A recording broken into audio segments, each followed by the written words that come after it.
presbíteros, né? Eu acho que depois do meu retorno para morar em Timóteo, e isso começou no início do ano de 2015, mas eu me mudei mesmo no final do ano, nós estabelecemos por hábito nos encontrarmos para fazermos o que diz Atos capítulo 6, nós nos consagraremos à oração e ao ministério da palavra. E aí, se a gente não havia formado o hábito de nos ajoelharmos juntos, literalmente para orar, durante um tempo longo, então nós começamos a fazê-lo, né? 2 manhãs toda semana. E eu sei que a gente tinha grandes desafios, e eu acho que não é lá apenas na região, mas a igreja no Brasil. E quando eu estou falando da igreja no Brasil, não me refiro à igreja toda no Brasil, mas sobretudo a essa parte que a gente está caminhando juntos, né? Que estamos aí como um movimento, que eu creio que o Senhor moveu muitos anos atrás, muitas coisas. E a gente sabe que há desafios desse momento. Eu me lembro um dia, eu estava num grupo caseiro lá em Timóteo, logo que eu estava chegando, eu fui para um dos grupos, e a irmã Maria, que talvez é a irmã mais antiga da igreja, que está agora com 81 anos, muito simples, né? A Júlia conhece a irmã Maria, e a irmã Maria olhou para mim, no encontro da casa, ela falou assim: "Ô Carlos, você não acha que a gente está precisando de uma reforma, não?" Eu falei: estamos, irmã Maria, precisando de uma reforma. Nós estamos precisando de uma transformação. Nós precisamos de vida de Deus. E vida de Deus não tem jeito de a gente fabricar, porque é vida de Deus. Vocês se lembram de um texto de Levítico que fala sobre o fogo que não podia se apagar no altar? Lembra disso? Acho que está no capítulo... Eu sempre esqueço esse texto, não sei porquê. Acho que é o capítulo 6, né? E tem uma orientação aos sacerdotes. Se alguém acha esse texto, seria até interessante a gente ler. Por que eu não acho também, né? Também posso, né? E aqui estou eu com a minha Bíblia moderna. Eu não acho isso muito aconselhável, tá, queridos? Então, eu admito, mas estou só com essa. Levítico 6,12.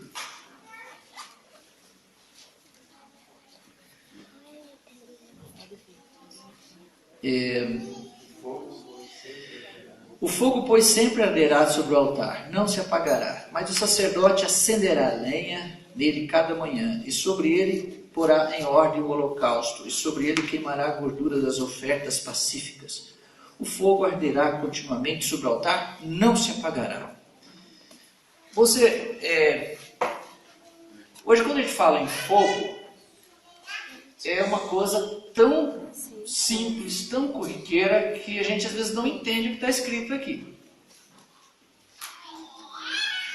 Porque fogo é uma coisa muito fácil para nós hoje, não é assim? Você, por exemplo, não se usa mais nem fósforo em casa. Você acende o fogo tocando um botão. Tanto que se um dia acaba a energia, a gente não sabe muito o que faz em casa. Se precisar de fósforo, nem compra fósforo mais. Mas você tem que pensar que isso aqui foi uma época que não havia fósforo.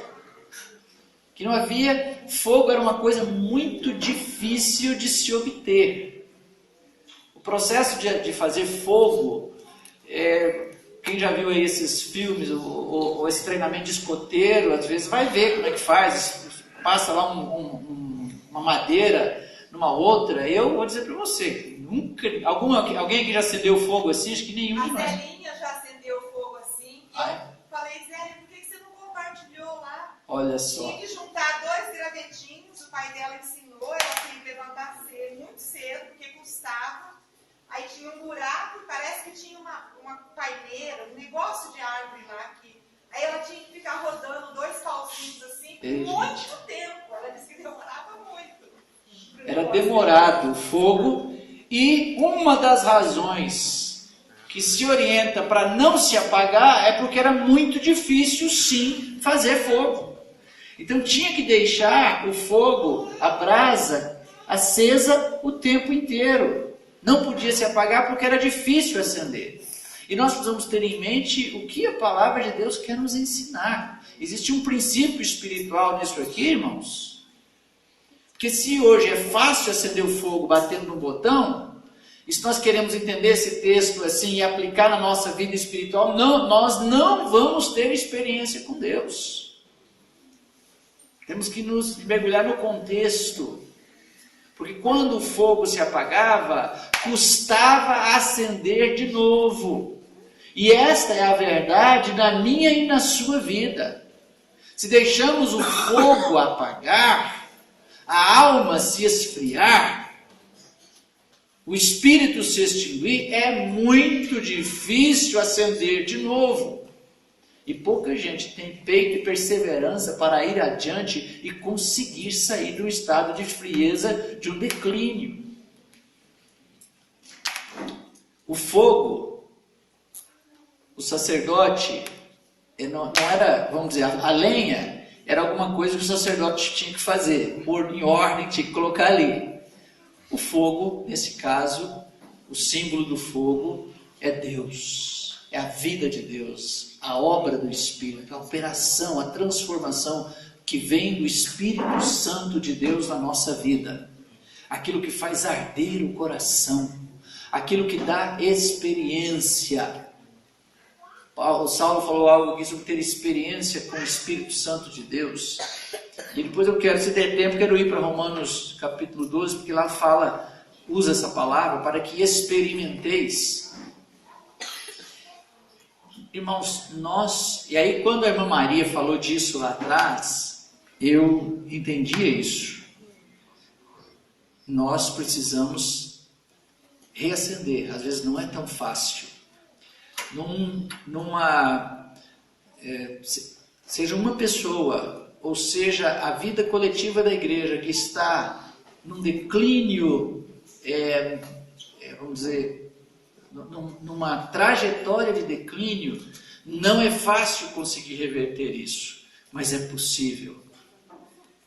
E a gente faz isso, irmãos, a gente faz isso indo até o fogo, a gente insistindo com o pauzinho no outro. E eu creio que o bom começo são aqueles que estão dispostos a se ajoelhar diante de Deus. Então não existe outro meio de começar. A vida cristã experiente, ou seja, que tem experiência, ela está em 3 campos simples. Está no campo da oração, no campo da pregação do Evangelho, no campo do amor e do serviço uns aos outros. Esses 3 campos que compreendem o nosso sacerdócio. Então é muito simples, mas nem tudo que é simples é fácil. A vida de um agricultor é simples, a vida de plantar, de capinar, de colher, mas não quer dizer que não exija sacrifício, que não exija estar debaixo do sol, que não seja às vezes até pesado. E Deus está nos desafiando nesse momento para isso. Amém? E lá nós tivemos, no ano passado, algumas coisas, além da oração dos pastores, a gente percebe que isso começa, Deus começa a responder. O exemplo começa a tocar na vida de muitos irmãos e a gente vê devagar as brasinhas começando a se acender. E a vida de Deus começa a retornar para a vida da igreja. A gente percebe isso? A gente percebe isso depois na vida a graça que é manifesta por meio dessa vida, nas coisas simples que o pessoal está fazendo há muito tempo e que de repente perdeu o sentido. Seja os discipuladores com seus discípulos, seja aquelas atividades que agora estão se fazendo no piloto automático e que agora Deus começa, a sua presença começa a retomar e começa a ter vida, começa a ter alegria. A bênção do reino de Deus começa a retornar no meio do povo de Deus. que é a paz, a alegria. A justiça, a paz e a alegria do Espírito Santo. Alegria do Espírito Santo. A adoração começa a retornar também no meio da igreja.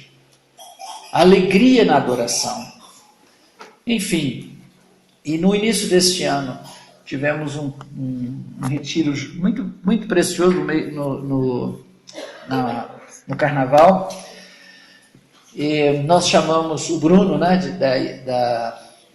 da África, estava conosco, e chamamos o Clóvis, um irmão muito precioso que está no interior da Bahia, que foi praticamente um companheiro para mim no ano de 1984, 85, lá na igreja em Timóteo. Ficou comigo ali uns 3 anos, que me conheceu ainda solteiro, e a gente trabalhou junto. Ele foi, na época, a gente tinha lá umas equipes, né, no seminário, e ele foi membro da minha equipe e cooperou muito comigo ali, e a igreja nunca deixou de ter um relacionamento com ele, depois que ele foi para a Bahia, e agora ele está lá com uma igreja muito preciosa, e que para mim inspira como um exemplo de um povo que preserva a simplicidade do Evangelho e o fervor, a oração. Eu fico muito impressionado, que às vezes eu vou lá passear na casa sempre que eu vou a Salvador, eu vou na casa do Clóvis, para ficar ali um dia, 2 com ele. E eu me lembro estando lá, 5 horas da manhã, eu estava no quarto, a casa dele também é alta, e lá embaixo tinha um porão. Eu ouvi alguns ruídos, aí ele depois me perguntou se eu tinha acordado. Eu falei, eu pedi para os irmãos para orar mais baixo hoje, porque você estava aqui em casa dormindo. E aí eu fiquei sabendo que estavam orando todos os dias, 5 horas da manhã. E é tão precioso um grupo de irmãos que, quando se fala assim, vamos orar, parece que existe aquela voz de muitas águas, né? Você vê o povo se ajoelhando, caindo, e não é uma oração rápida, não é nada disso. É um povo que chora, eu fico olhando aquilo e fico desejando, meu Deus, a igreja. Então aquilo para mim me inspira. E Clóvis esteve conosco e falou das coisas simples que estavam fazendo, e uma delas era esta mobilização de jejum e de oração. Aí começamos a fazer isso imediatamente. Fizemos por algumas vezes já este ano, né, meses, e agora nós tivemos um retiro em Sumaré, e o Eliseu compartilhou uma palavra muito preciosa sobre oração. E eu me lembro que muita coisa que estava acontecendo lá na Bahia, onde ele estava acontecendo conosco. E ele falou sobre oração, focando unanimidade na oração. E quando ele falava sobre o assunto e eu estava ouvindo, eu entendi uma coisa, que a gente precisa não apenas estar orando. No caso nosso lá no Vale do Aço, os irmãos já estavam orando. Pelo menos orando mais, né? Orando mais. Mas existia uma outra coisa que precisávamos, que não apenas estivéssemos orando, mas as nossas orações fossem orações de qualidade. Precisávamos trabalhar a qualidade da oração. Isso é importante também. Fazia muito tempo que eu não me preocupava com isso, porque a gente pensava assim, se os irmãos estão orando, já está bom, Deus vai falar com eles, né? O Espírito Santo vai agir. E eu acho que isso pode acontecer sim, mas existem princípios de Deus que envolvem a oração, que se nós não estivermos praticando esses princípios, as nossas orações podem estar sendo dificultadas, especialmente quando nós nos juntamos para orar. Então eu queria falar 2 princípios que a gente trabalhou recentemente lá com a igreja, que são simples, mas eu acho que ajudam muito quando os irmãos se encontrarem para orar. E não apenas quando se encontrarem para orar, mas quando estiverem orando sozinhos também. Um tem a ver com a oração em grupo, que é o princípio da unanimidade.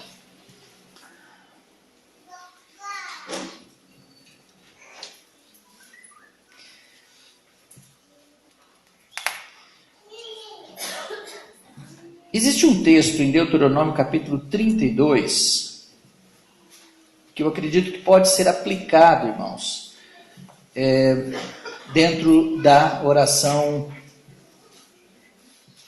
em grupo. Deuteronômio 32, versículo 30. Diz assim: como poderia um só perseguir 1000 e 2 fazerem fugir 10.000, se a sua rocha lhes não vendera e o Senhor lhes não entregara?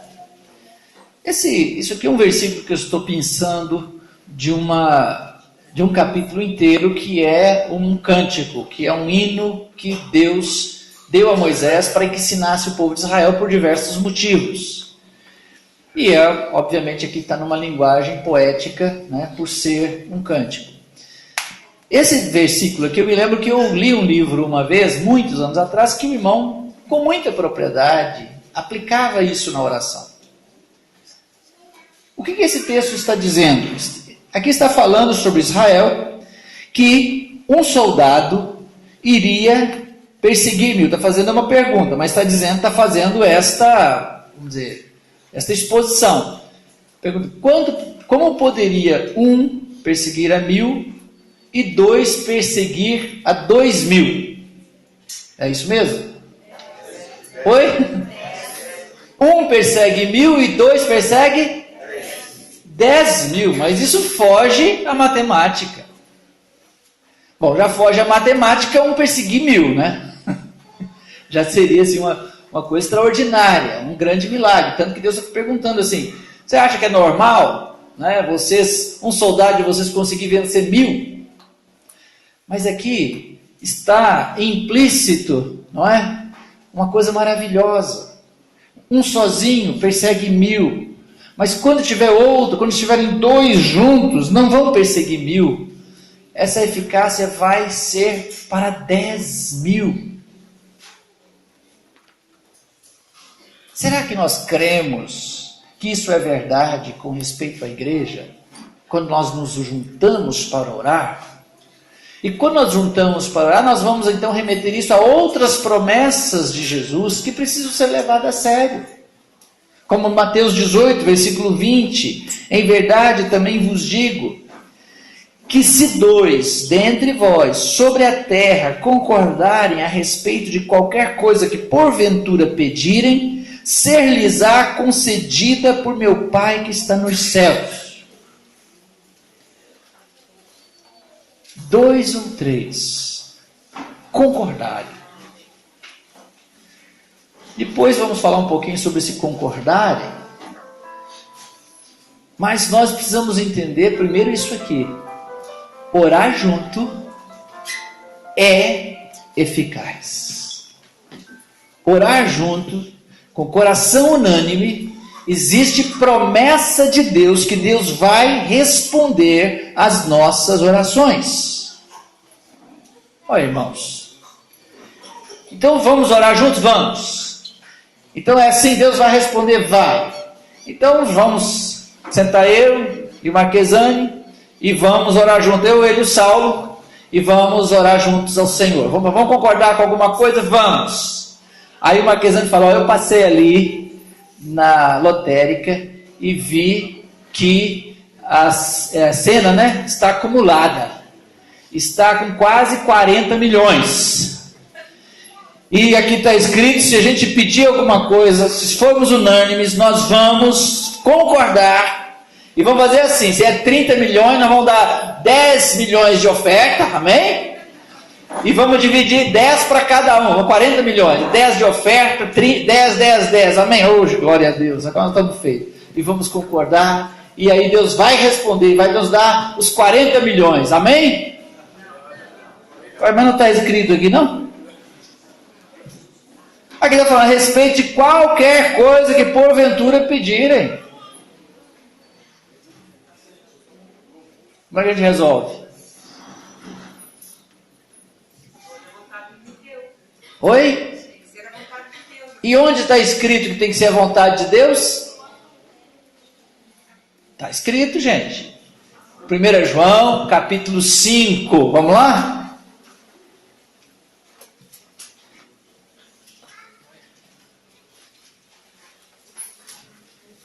1 João, capítulo 5.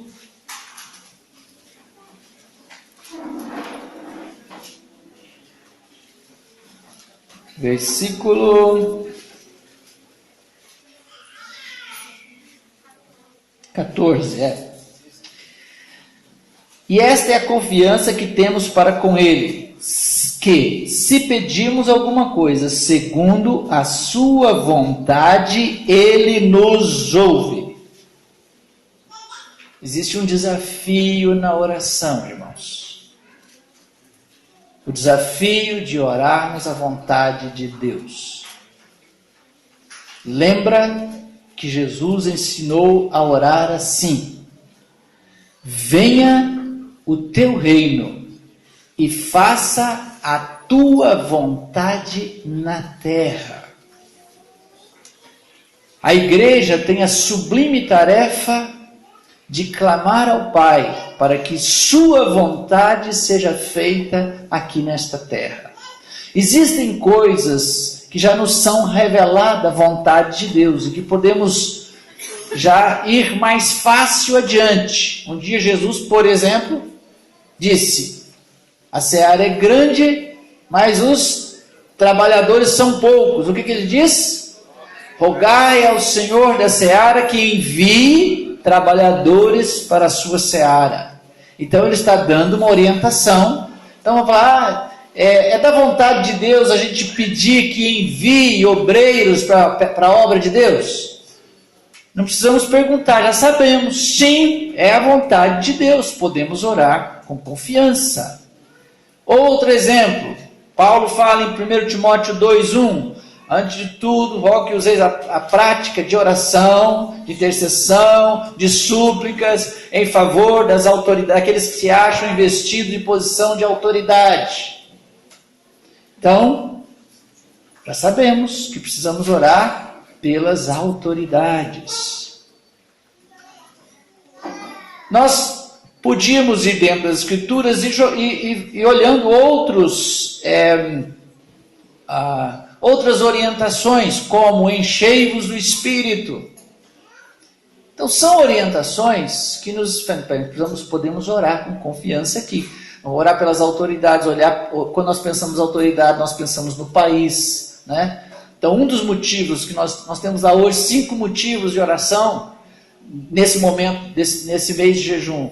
Um deles é orar pelo nosso país e pela nossa região, que é uma região que está extremamente violenta. Vamos clamar a Deus.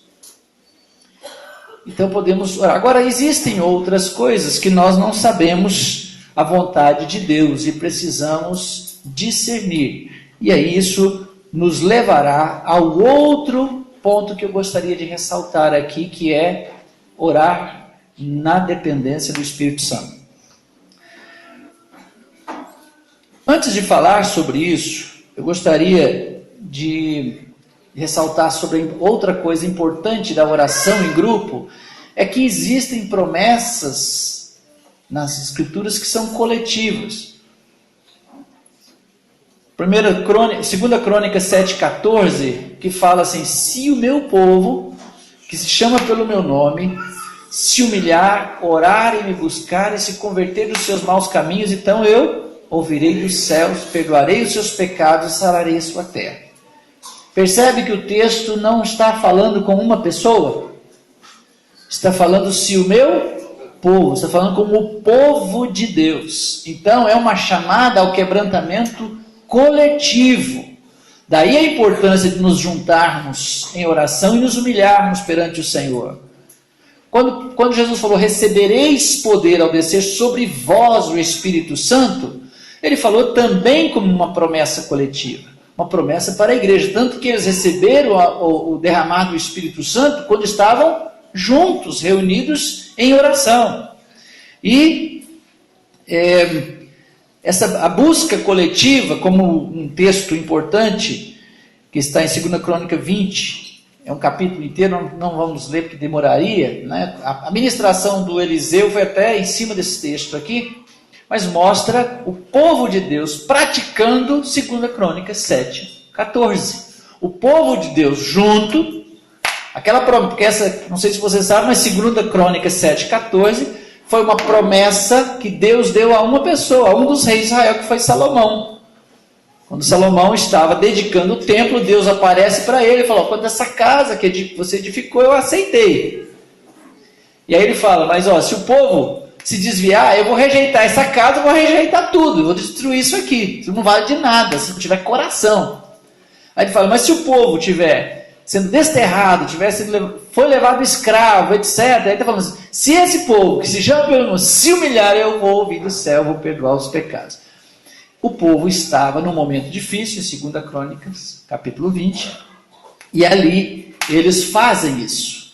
Se ajuntam em Jerusalém e se prostram de joelhos, a nação inteira, diante de Deus. E Deus se revela a eles e, de fato, opera segundo aquela promessa que foi dada. Então nós vemos uma coisa preciosa, uma promessa de Deus que era coletiva, o povo se ajuntando coletivamente diante de Deus e Deus cumprindo a sua promessa. O que eu quero dizer com isso?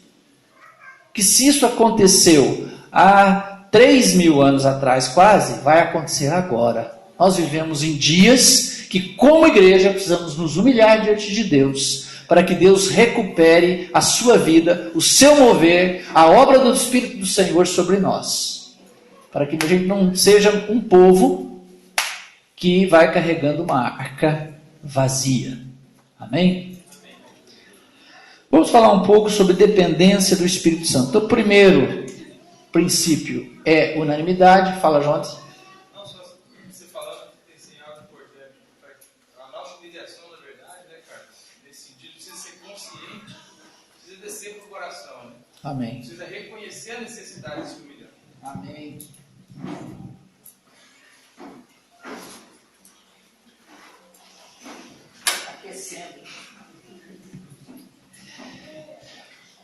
Romanos capítulo 8, versículos 26 e 27. Depois eu pediria, Marquesano, você abre em Efésios 6, 18. E quem tem Bíblia aí? Judas, versículo 20.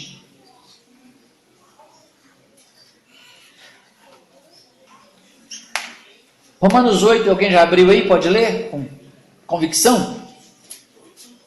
8, 26. Também o Espírito, semelhantemente, nos assiste em nossa fraqueza, porque não sabemos orar como convém, mas o mesmo Espírito intercede por nós, sobremaneira, com gemidos inexprimíveis. Amém. Com toda oração e súplica, orando em todo o tempo no Espírito, e para isso vigiando com toda perseverança e súplica por todos os santos. Amém. Judas, versículo 20. Vós, porém, amados, edificando-vos na vossa fé santíssima, orando no Espírito Santo. Amém. Irmãos, nós certamente acharíamos, vendo que nós vamos falar, vamos comentar um pouco outros textos bíblicos que estão relacionados com este assunto, tá?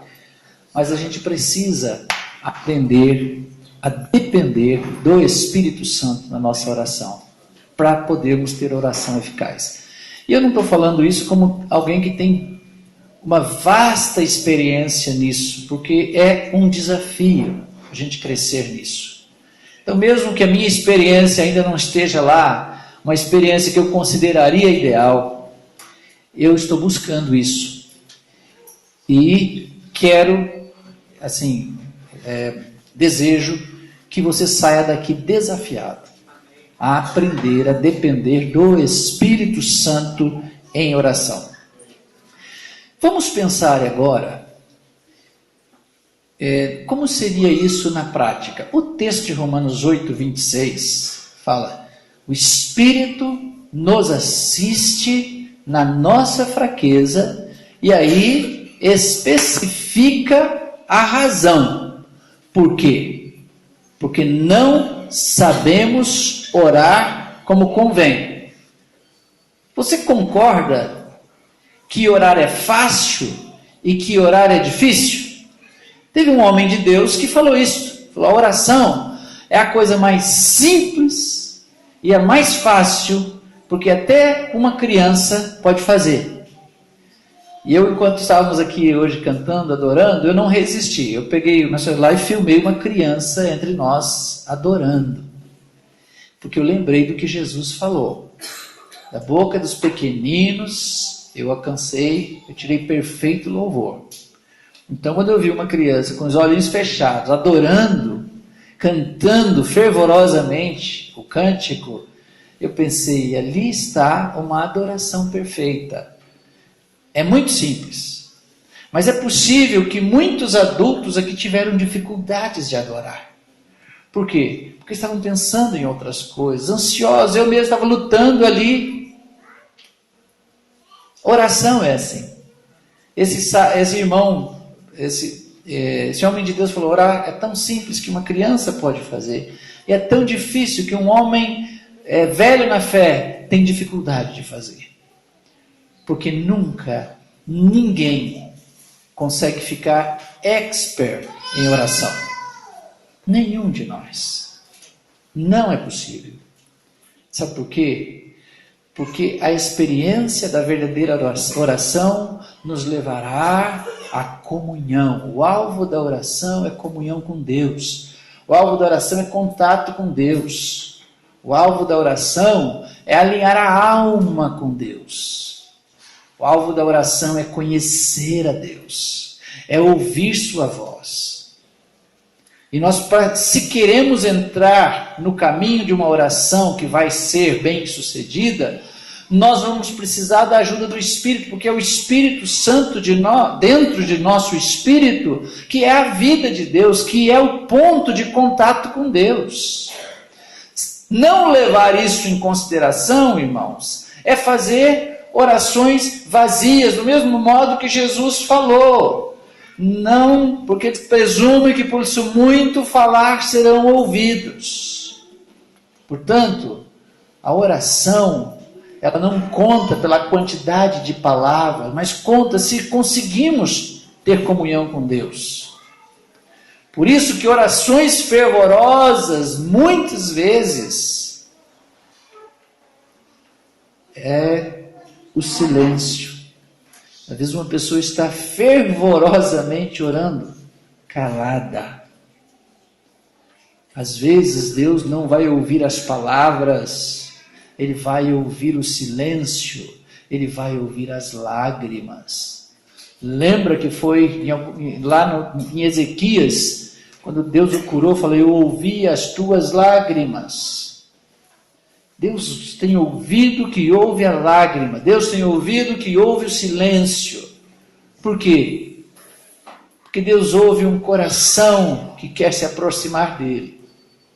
Se não aprendemos a depender do Espírito Santo, nós não teremos conteúdo. Então vamos pensar que queremos orar na dependência do Espírito. E ali fala, olha, Deus, o Espírito nos assiste na nossa fraqueza. Esse texto nos remete a um outro, como que está em Tiago capítulo 5, no exemplo dando de Elias.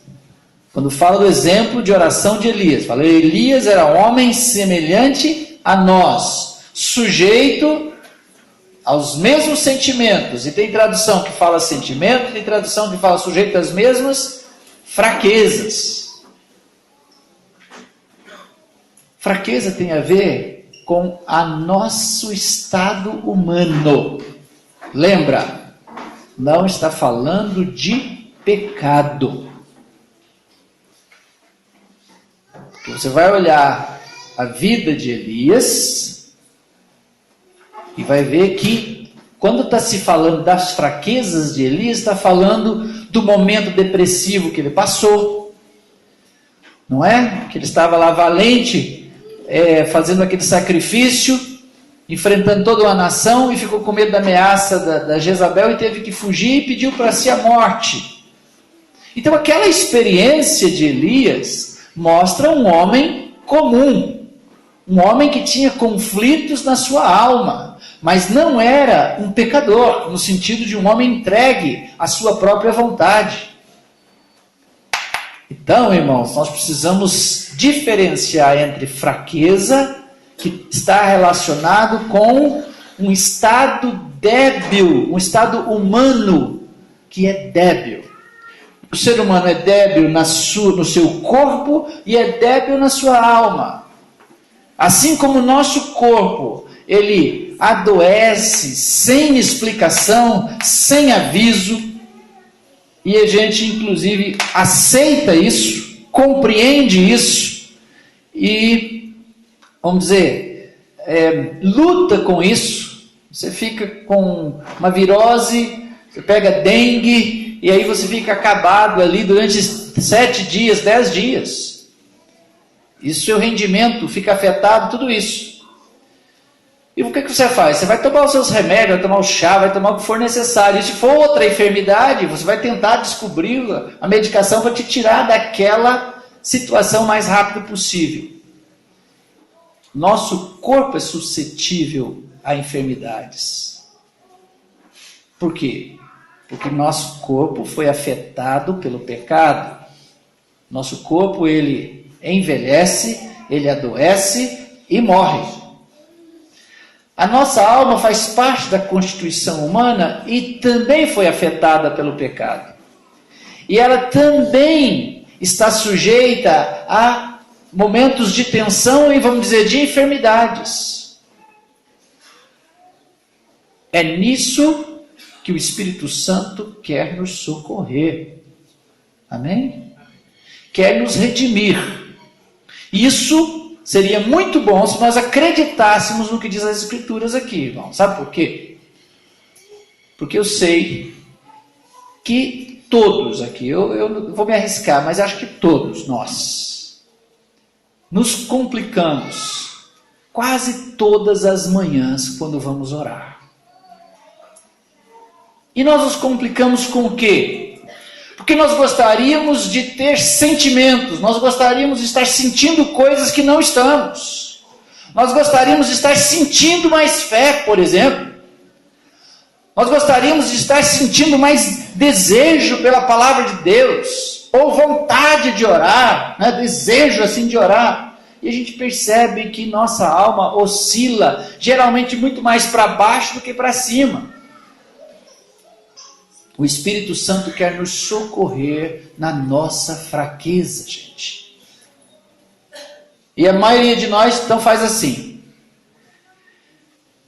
Acordei, né, de manhã, planejei, eu vou acordar às 6 da manhã, porque eu ouvi ontem que precisa orar, né? Vou acordar às 6, para 6h10 eu estou ali orando de joelho. Aí o relógio desperta, às 6 horas, você está com preguiça, você dá um toque em cima do relógio ou do celular, né? E cala a boca dele e continua dormindo. Você tem que sair do seu trabalho 8 horas ou 7h30. Então, pelo menos 1 hora de oração eu vou ter, e vou ler a Bíblia, graças a Deus. Só que você já calou o seu despertador. Aí passa uma meia hora, você acorda de novo, com pressa, e você vê, meu Deus do céu, já não... Aí você levanta correndo, já levanta debaixo de uma nuvem de culpa, né? Por quê? Porque você planejou estar orando, você não está, então você já vai, então você corre para a presença de Deus, você vai gastar, aí você já tinha, em vez de 1 hora, você vai ter agora 40 minutos, ou menos, aí você vai gastar os primeiros 20 minutos, pedindo perdão a Deus, porque você não se levantou, e ficou com preguiça. Aí você fica ali lutando para pedir perdão, e daí luta, sei lá, se é com o diabo, muita coisa começa na sua cabeça. Aí você consegue sair da situação nos últimos 5 minutos, na hora de ir embora. Aí acabou. Olha, irmãos. Ou às vezes não é assim, às vezes você levanta na hora certa, mas você está cansado, às vezes a cabeça está doendo, ou naquele dia você acordou com um monte de dúvida, né? Será que... Meu Deus, será que a Bíblia é verdade mesmo? Puxa, Senhor, e você tá, o seu estado de fé da noite anterior não perdurou, né? Até amanhã. Então aí você quer construir tudo de novo, e aí você vai lutar. Não, irmãos. Nossa fé, nossa saúde espiritual não define pelo estado do sentimento, mas por nossa obediência. O Espírito nos assiste na nossa fraqueza, sabe por quê? Sabe como? Porque Ele vai de encontro onde estamos. Ele sabe como estamos. Nós podemos sim nos apresentar diante de Deus na nossa fraqueza. E falar, Senhor, eu estou fraco. Senhor, eu me sinto assim. E aí eu sugiro um exercício. Eu falei que queria falar algo que tem a ver com experiência de Romanos 12. Eu acho que cabe aqui. Eu gosto demais do texto de Romanos capítulo 12, porque ele fornece para nós uma chave libertadora, meus amados. Romanos 12, 1.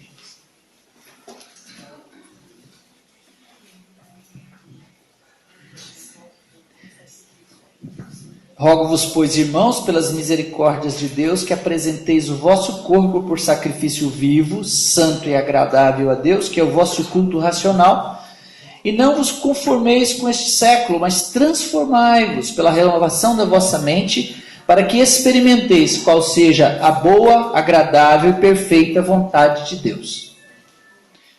Se a gente começar de trás para frente aqui no texto, eu queria corrigir um defeito que a gente tem quando cita esse texto aqui. Por quê? Porque eu já vi muitos de nós pregando o Evangelho e falando com as pessoas assim, a vontade de Deus é boa, é perfeita e agradável. Irmãos, experimentar a boa, agradável, perfeita vontade de Deus não é um estado automático do Filho de Deus, não. É o que está escrito aqui, tanto que o final está aqui, está dizendo assim, para que experimenteis. Porque tem muitos de nós que não estamos experimentando essa boa, perfeita e agradável vontade de Deus. Então, para que isso seja experiência, nós temos que voltar. O que diz o texto, para entender por que será que eu não estou experimentando. E a gente acha a resposta aqui, viu? O texto começa falando, você tem que apresentar o seu corpo por sacrifício vivo, santo e agradável a Deus. Isso vai extirpando de nós aquele negócio de uma graça barata que diz que Cristo já assumiu todas as cruzes e nós não precisamos assumir mais nenhuma. Precisamos ter a informação de que Jesus assumiu a cruz dele e não a nossa. A cruz de Cristo tem benefícios sobre nossa vida no que diz respeito à substituição. Ele morreu por mim para que eu fosse justificado, ou seja, para que o meu passado fosse perdoado. Eu gosto de que um homem, que a gente teve muita influência dele no passado, que foi Ted Haggard, em um folhetinho que ele escreveu uma vez, ele diz algo que para mim foi muito interessante. Ele falou assim, olha, o homem velho, ele precisa ser oferecido a Deus morto, crucificado. O novo homem tem que ser oferecido vivo. A nova vida é um chamado a uma vida de sacrifício.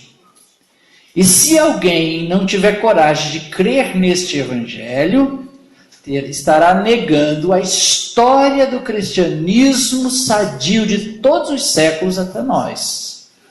Onde houve vida cristã sadia, houve o cheiro de sacrifícios vivos. Não é verdade?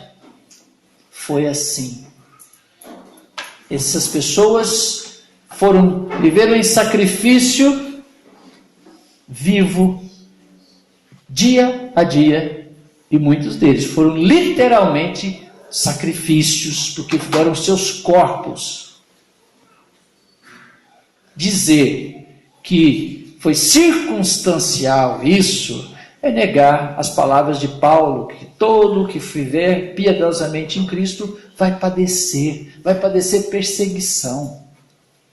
Uma igreja que não tem padecido isso é um sinal estranho, no mínimo de alerta. Sabe por quê?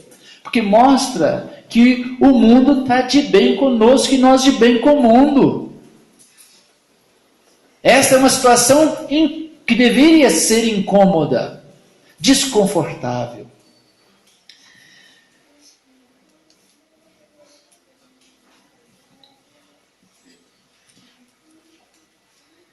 O Espírito Santo não toma a cruz por nós. É importante dizer isso aqui, sabe por quê, irmãos? Porque nós, maioria, gostaria de ter uma vida cristã que não custasse absolutamente nada, que não custasse nem a decisão que eles precisam tomar naquele dia. E nós estamos tão dispostos, nós estamos tão desejosos de ter uma vida cristã fácil, que muitos querem terceirizar a santificação a um discipulador, querem terceirizar a voz de Deus a uma segunda pessoa, enfim, gostaríamos de fazer absolutamente nada, mas queremos o céu. Queremos o céu. E eu vi uma frase que para mim outro dia foi muito legal, falando assim: como pode você dizer que quer morar eternamente com Deus, se você não consegue tirar 10 minutos com Ele a cada dia? É uma pergunta curiosa, não é? Eu quero eternidade com Deus. Na verdade, você quer ficar livre do inferno. Não necessariamente estar com Deus. Porque quem quiser estar com Deus, estaria buscando a Deus desde já. Concorda? Vamos focar no que está escrito aqui. Não vos conformeis com este século. Que é o vosso culto racional. O culto racional envolve razão. Envolve determinação, envolve diligência. Não vos conformeis com este século, mas transformai-vos pela renovação da vossa mente. Existe uma batalha aqui, irmãos. A batalha para a transformação está na mente. Acontece aqui. A mente é um tesouro que Deus deu ao ser humano. Por meio da mente você gerencia pensamentos, você tem imaginações. Nós vivemos, principalmente no século XX para frente, quando surgiu as mídias de todos os tipos, não é? Surgiu primeiro o rádio, depois surgiu a televisão, depois veio o pior de todos, que é a internet. Existe uma batalha para se fornecer pensamentos prontos. Os pensamentos já são entregues a você, não precisa pensar, você não precisa imaginar, os pensamentos são dados para você e você vai alimentando a sua mente com esses pensamentos que vêm prontos. Às vezes, não é simplesmente porque hoje nós somos uma geração que tem uma preguiça incomum de pensar. Se já era assim há 30 anos atrás, hoje, assim, a sociedade trabalha para um emburrecimento coletivo. É verdade. A sociedade está ficando pior, mais manipulável, enfim, sabe disso. E Deus está nos dando um alerta para não entregarmos a nossa mente ao sucateamento. Nós precisamos pegar a mente, Deus nos deu isso, como um instrumento de transformação. Então nós precisamos, irmãos, ser transformados pela renovação da mente. Como é esse processo? Isso está intimamente ligado à fé. Se você pensa errado, você crê errado. É importante demais você ter pensamentos certos sobre Deus, sobre você, sobre sua relação com Deus, sobre o diabo, e sobre o mundo, e sobre as pessoas. São pensamentos corretos. E de onde vêm esses pensamentos? O pensamento correto, verdadeiro, vem de onde? a palavra de Deus. Nós precisamos firmar a nossa mente no que está escrito. Nós temos exemplos dentro das Escrituras, como o do próprio Jesus.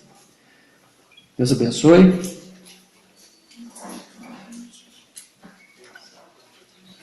Jesus, na tentação do deserto, você lembra como ele atuou com o diabo, lembra? O diabo chega para ele, Satanás chega para ele e fala: se você é filho de Deus, ordena que essas pedras se transformem em pães. Jesus respondeu o quê? Jesus não respondeu assim, como você está falando. Ele teve uma frase primeiro, ele disse: está escrito, não só de pão viverá o homem. E o que o diabo fez em seguida? Pegou as Escrituras e falou: atira daqui abaixo, porque está escrito, aos seus anjos dará ordem a teu respeito. Veja como que o capeta usou até as Escrituras. E como é que Jesus respondeu? Jesus falou: não, eu tenho poder, eu sou filho de Deus, sai daqui, diabo. Não. Ele diz: também está escrito, não tentarás ao Senhor teu Deus. E por último ele diz: está escrito, ao Senhor teu Deus adorarás, e a Ele darás cultos. Percebe que nem Jesus usou outra fonte de verdade, outra fonte vamos dizer, de palavra final, usou as Escrituras. Daí a importância de nós sermos apegados às Escrituras e termos as Escrituras à nossa disposição para falar: aqui está a verdade final.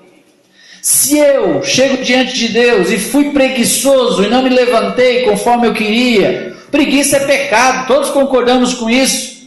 Preciso ficar até de tarde sofrendo com isso? Não, irmãos, precisamos da ajuda do Espírito. E o Espírito Santo, sabe o que ele faz dentro de nós? A verdadeira atuação do Espírito Santo. O Espírito Santo sempre nos mostra que em Cristo há solução. Se houver pecado, em Cristo há perdão. E onde está escrito? O sangue de Jesus Cristo, seu Filho, nos purifica de todo pecado. E eu creio. Muitas vezes eu abri as Escrituras, Salmo 103 é um dos salmos que eu mais amo, porque lá está dito que Ele é misericordioso. Lá está dito: Ele que te redime a tua alma do pó e te coroa de graça e de misericórdia. E lá está dito: não nos trata segundo os nossos pecados, nem retribui consoante as nossas iniquidades. Como um pai se compadece dos seus filhos, assim o Senhor se compadece daqueles que o temem, porque Ele conhece nossa estrutura e sabe que somos pó. Quantas vezes eu ainda volto para essa Escritura para afugentar a culpa indevida de um pecado que houve arrependimento, que foi confessado a Deus e foi confessado à igreja. Eu não vou ficar sofrendo mais por causa disso, porque ficar sofrendo é negar a verdade de quem Deus é. E se você continuar sofrendo, é por sua conta. Aí nós precisamos transformar a palavra de Deus em orações. Isso é muito importante. Eu olhar para a Escritura e falar: Deus, Tu és assim. E agora eu ajusto o meu coração a quem Tu és. Não precisamos demorar. E vamos adiante. Aí vamos sendo transformados pela renovação da nossa mente. Tem mentiras. O inimigo lança as mentiras. E quando não lança as mentiras, lança os sofismas, que são verdades com composições, com doses de mentira. O Espírito Santo nos ajuda a sair disso, trazendo a verdade. Se estiver em luta com algum pensamento e você não sabe a Escritura, pede ajuda de Deus e pede ajuda de irmãos também. Vamos ser práticos nisso, gente. Para aprendermos a declarar a palavra, para sairmos do buraco. Amém? Para sairmos daquela condição ruim e indigna. Muitas vezes, o estado da nossa experiência é porque nós temos, às vezes, não incredulidade, mas temos a não fé. A não fé é aquele estado intermediário, né? Onde você fica ali naquela luta. Não está negando a Deus, mas está admitindo pensamentos que não correspondem a quem Ele é.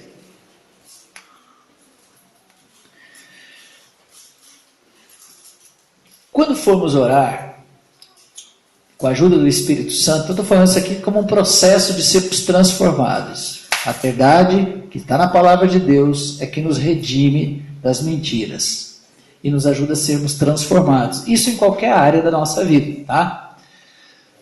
Quando formos orar agora, com a ajuda do Espírito Santo, pensando assim, que Ele nos busca onde nós estamos, a nossa fraqueza, nós vamos pensar, você tem aí, vamos orar, tem algum motivo que vocês estão orientando aqui a orar? Fala um aí. Das famílias, pelo sacerdócio. Pelo sacerdócio das famílias. Quando você tem um título para você orar, você vai fazer assim, ó Deus, tem, quantos motivos são? Tem mais que esse? Tem algum outro além desse? Pela igreja. Se você pensa que orar é cumprir uma lista, você vai fazer assim: ó Deus, abençoa o sacerdócio dos maridos, Senhor, abençoa. E também, Senhor, abençoa os líderes, Jesus, fortalece esses homens. Acabou a lista. Amém. 3 minutos já resolveu. Você gastou mais tempo tentando resolver o problema da sua fraqueza, né? Que a gente estava falando até agora. E para orar você foi rápido. Não, gente. Sabe o que é depender do Espírito Santo? Tem um motivo de oração. Você vai falar: Espírito Santo, me ajuda a orar. A igreja do Senhor precisa de homens sacerdotes. Fala comigo agora, Senhor. E sabe o que você faz? Isso. Silêncio. Espera um pouco. Espera um pouco, porque o Espírito Santo vai te dar conteúdo novo para a sua oração. Amém? Muitas vezes, às vezes você vai orar, por exemplo, tem uma lista de contatos. Então tem o José, o Joaquim, o Sebastião, o Pedro. O Senhor abençoa o Pedro, abençoa o Joaquim, salva fulano, salva Beltrano. Amém. Eu oro todos os dias por a lista do meu oikos, né, que eu estou orando. Irmãos, dá licença, mas essa oração não é a oração do Espírito, não. Deus não está preocupado em você terminar a sua lista hoje, não. Se você não concluir sua lista, prossegue amanhã de onde você parou hoje, ou mais à tarde. Deus quer te dar conteúdo. Você vai orar pelo seu filho ou pela sua filha. Sabe o que você faz? Põe o nome no papel, leva um caderninho. Bom ter um caderno junto ali, ó. Leva um caderno, inclusive é bom ajoelhar, tá? Isso aí eu falo mesmo, sem constrangimento. Você lembra um cântico antigo do meio pentecostal que falava que de joelho é melhor? Eu tenho fé naquele hino, viu? É verdade. De joelho é melhor, amém? Aprende a orar de joelho. Então você ajoelhou ali na sua cama, na sua cadeira, pega uma caneta e um caderno e leva junto. Aí, você vai orar pelo seu filho. Põe o nome do seu filho ali. E você vai dizer a Deus: fala comigo, Senhor, sobre o meu filho. A oração do teu Espírito aqui, Senhor. Eu preciso cooperar com ele e eu nem sei o que fazer. Inspira meu coração agora, Senhor. Deus vai te dar conteúdo, você é pai. Deus vai te dar conteúdo da parte dele. Porque não dá para terceirizar a tarefa de pai nem de mãe. Vai dar para você. E ele vai te dar conteúdo e você vai se levantar dali assim. Hoje em dia a gente tem esses equipamentos aqui, às vezes eu oro com esse tempo ali perto. Eu já estive orando por irmãos assim. Senhor, a família, o fulano, lá de outra cidade. O Espírito Santo fala comigo. Eu oro. Às vezes Deus dá uma palavra na hora. Aí eu paro a oração e mando para ele. Esse é um jeito de usar o WhatsApp, tá? Um jeito correto, né? Eu mando ali a palavra que o Senhor está dando. E testifica lá. Isso é construir com Deus em oração, irmãos. Porque orar, muito tempo eu fiz uma afirmação que eu creio até hoje. A fé cega. Sabe o que é fé cega? Já viu esse pessoal que faz campanha de sexta-feira? Que vai orar, né? No monte, toda sexta-feira, porque está querendo um milagre de Deus, né? Uma cura, um emprego, e ora, e ora, e ora. E você já viu que às vezes a coisa acontece? Às vezes acontece. Por quê? Porque Deus é bom.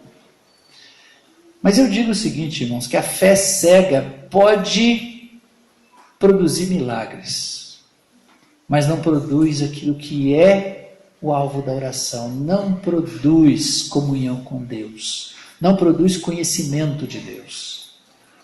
Orar é falar, ter resposta de Deus é ouvir a Deus, não é um milagre, porque às vezes não vem milagre, às vezes vem uma direção, vem uma admoestação. Foi assim com o apóstolo Paulo, que orou 3 vezes para ficar livre do espinho na carne, e Deus respondeu.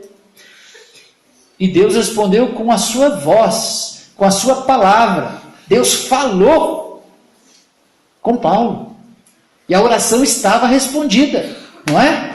Deus respondeu o quê? A minha graça te basta. Deus respondeu. Por quê? Porque resposta de oração não é um milagre, é ouvir a sua voz. E é por isso que eu estou aqui enfatizando.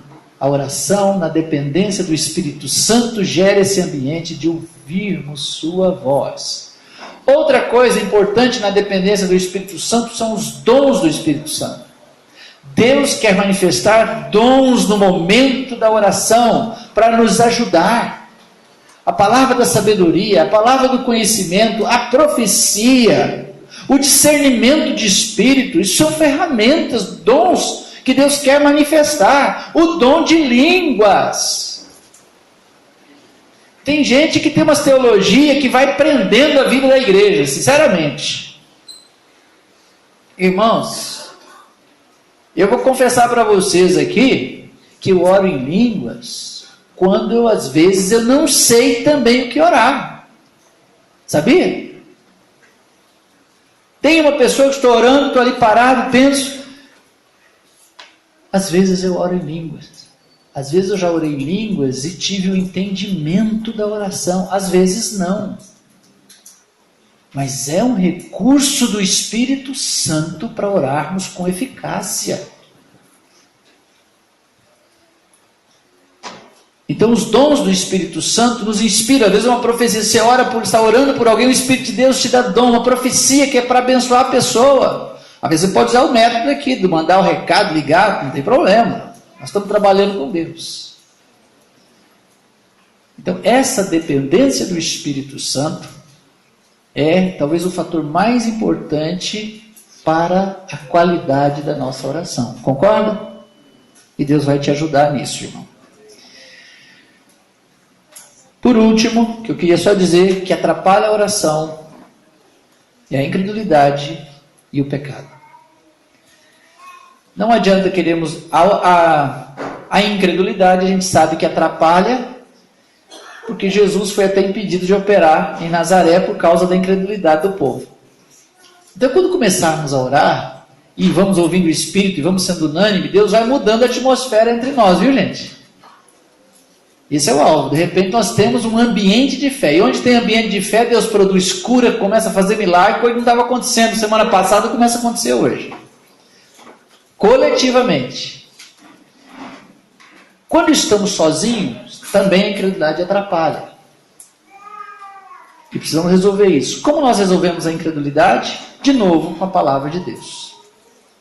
Com as promessas de Deus. Muitas vezes, irmãos, eu orei as promessas de Deus. E sigo fazendo isso até hoje. Eu me lembro andando pelas ruas lá em Timóteo, anos atrás. Andando de bicicleta, que nem tinha carro na época, né? Andava de bicicleta por lá. E eu me lembro andando de bicicleta por um bairro, falando assim: pedi e dar-se-vos-á. Buscai e achareis. Porque todo o que pede, recebe. O que busca, encontra. E a quem bate, abre-se-lhe-á. Qual é o filho que seu pai... Qual é o pai, se o filho lhe pedir pão, lhe dará pedra? Se lhe pedir peixe, vai dar uma cobra. Se vós, que sois maus, sabeis das boas dádivas aos vossos filhos, quanto mais o Pai Celestial dará boas coisas aos que lhe pedirem. Se permanecerdes em mim, e as minhas palavras permanecerem em vós, pedireis o que quiserdes, e vos será feito. Tende fé em Deus.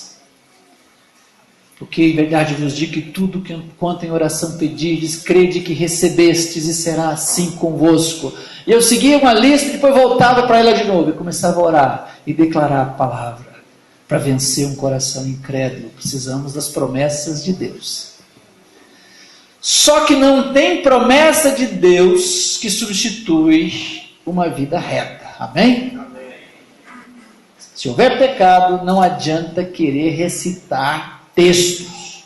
Não adianta querer fazer orações fervorosas. Não adianta querer cantar altos hinos. Não adianta querer dar oferta. Não adianta querer pregar o evangelho. Não adianta querer fazer nada. Deus não é bobo. Tá certo? Não adianta. Lembra o que Deus falou com Saul. Saul queria substituir obediência a Deus por sacrifício, através daqueles bois que veio lá de Amaleque. Ou não. Deus não é tonto. É igual o filho fez uma arte lá, né? Desobedeceu e depois vem dar um abraço no pai, dá um beijo no pai. Ah, pai, trouxe água para você, trouxe um presente. Tem pai banana que entra nessa, né? Mas Deus não é banana não, viu, gente? Deus não aceita isso. Então nós precisamos resolver nosso coração. As vossas iniquidades fazem separação entre vós e o vosso Deus, diz Isaías. Isaías capítulo 1 fala: eu não posso suportar iniquidade associada ao ajuntamento solene. Depender do Espírito Santo. Amém. Vamos parar aqui, né, irmãos? Meu desejo é que você seja inspirado à oração e comece a ter experiência com o Espírito Santo na hora da sua oração, e que isso estimule a você orar mais e orar com os irmãos. Amém? Senhor, reconhecemos nossa fraqueza. Nós não sabemos orar como convém. Deus, essa escola da oração é um chamado à comunhão com o Senhor, nosso maior chamado. O véu foi rasgado e esse caminho está livre. Mas como igreja, Senhor, temos sido tardios. Ajuda o teu povo a ter experiências preciosas. Ajuda a qualidade da oração da igreja aqui em Cascavel, Senhor. E que isso possa redundar em grandes experiências. Em nome de Jesus, Senhor. Amém.